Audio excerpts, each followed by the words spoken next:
2 நாளில் குப்பைக்கு போன போர் நிறுத்தம். கண்கள் சிவக்கும் ட்ரம்ப். திமிரும் ஈரான். என்ன நடந்தது? அமெரிக்காவிற்கும் ஈரானுக்கும் இடையே எட்டப்பட்ட தற்காலிக போர் நிறுத்த ஒப்பந்தம் முறியும் நிலைக்கு தள்ளப்பட்டுள்ளது. ஹார்முஸ் ஜலசந்தியில் பயணித்த மற்றொரு எண்ணெய் கப்பல் மீது ஈரான் தாக்குதல் நடத்தியதாக குற்றம் சாட்டப்பட்டதை தொடர்ந்து ஈரான் இராணுவ இலக்குகள் மீது அமெரிக்கா புதிய வான்வெளி தாக்குதல்களை நடத்தியுள்ளது. இது இரு நாடுகளுக்கும் இடையே தொடர்ச்சியாக 2வது நாளாக நீடிக்கும் இராணுவ மோதலாக உருவெடுத்துள்ளதுடன் பிராந்தியத்தில் பதற்றத்தை அதிகரித்துள்ளது. அமெரிக்கா ஈரான் இடையே கடந்த பிப்ரவரி மாதம் தொடங்கிய போர் பல வாரங்கள் நீடித்தது. இதனால் அங்கு பதற்றமான சூழலே நிலவி வந்தது. இந்த சூழலில்தான் கடந்த வாரம் அமெரிக்கா ஈரான் இடையே வரலாற்று சிறப்புமிக்க இடைக்கால ஒப்பந்தம் கையெழுத்தானது. இதையடுத்து வளைகுடாவில் கப்பல் போக்குவரத்து சீராகும் என்றே எதிர்பார்க்கப்பட்டது. இருப்பினும் அமைதியெல்லாம் வெறும் சில நாட்களே இருந்தது. நிலைமை அங்கு வேறு விதமாகவே இருக்கிறது. மீண்டும் இருதரப்பிற்கும் இடையே ஒரு போர் வெடிக்கும் ஆபத்தான சூழலே இருக்கிறது.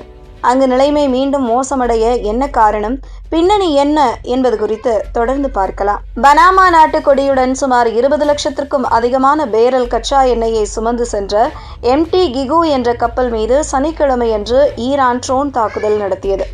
இருப்பினும் நல்வாய்ப்பாக கத்தாரில் இருந்து ஐக்கிய அரபு அமீரகம் நோக்கி சென்று கொண்டிருந்த இந்த தாக்குதலில் கப்பல் பணியாளர்கள் யாருக்கும் காயம் ஏற்படவில்லை, எண்ணெய் கசிவும் ஏற்படவில்லை என்று அமெரிக்க அதிகாரிகள் தெரிவித்துள்ளனர். இந்த தாக்குதலுக்கு பதிலடியாக அமெரிக்க அதிபர் டொனால்டு டிரம்பின் உத்தரவின் பேரில் ஈரானின் 10 இராணுவ இலக்குகள் மீது அமெரிக்க இராணுவம் தாக்குதல் நடத்தியது. ஹார்முஸ் ஜலசந்தி பகுதியில் உள்ள ஈரான் வான் பாதுகாப்பு தளங்கள், ட்ரோன் சேமிப்பு வசதிகள் மற்றும் கண்காணிப்பு கட்டமைப்புகளை குறிவைத்து இந்த நடவடிக்கை எடுக்கப்பட்டதாக அமெரிக்க மத்திய கட்டளை தெரிவித்துள்ளது. ஈரான் போர் நிறுத்த ஒப்பந்தத்தை மதிக்காமல் தாக்குதல் நடத்தியதாக அமெரிக்க பாதுகாப்புத்துறை குற்றம் சாட்டியுள்ளது. இதற்கு முன்பு வியாழக்கிழமையன்று எவர் லவ்லி என்ற சிங்கப்பூர் வணிக கப்பல் மீது தாக்குதல் நடத்தப்பட்டதை தொடர்ந்து வெள்ளிக்கிழமையன்று ஈரான் இராணுவ நிலைகள் மீது அமெரிக்கா தாக்குதல் நடத்தியது.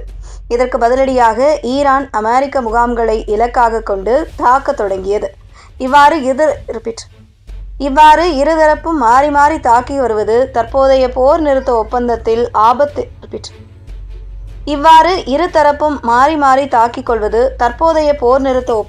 ஆபத்தில் தள்ளப்பட்டுள்ளது. தனது தற்காப்பு நடவடிக்கையை நியாயப்படுத்திய அதிபர் டொனால்டு டிரம்ப், ஈரான் தனது தாக்குதல்களை தொடர்ந்தால் அமெரிக்காவும் கடுமையான பதிலடி கொடுக்கும் என்று எச்சரித்துள்ளார்.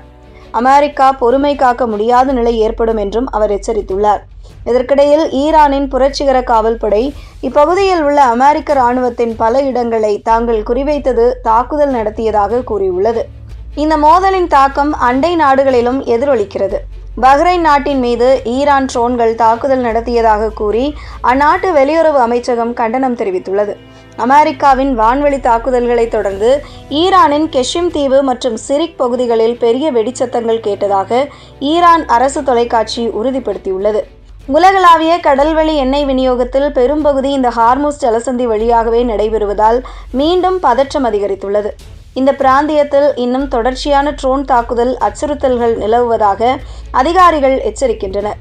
அமெரிக்கா மற்றும் ஈரானுக்கு இடையே நடந்து வரும் சமாதான பேச்சுவார்த்தைகளை இந்த தொடர் தாக்குதல்கள் கேள்விக்குறியாக்கியுள்ளன.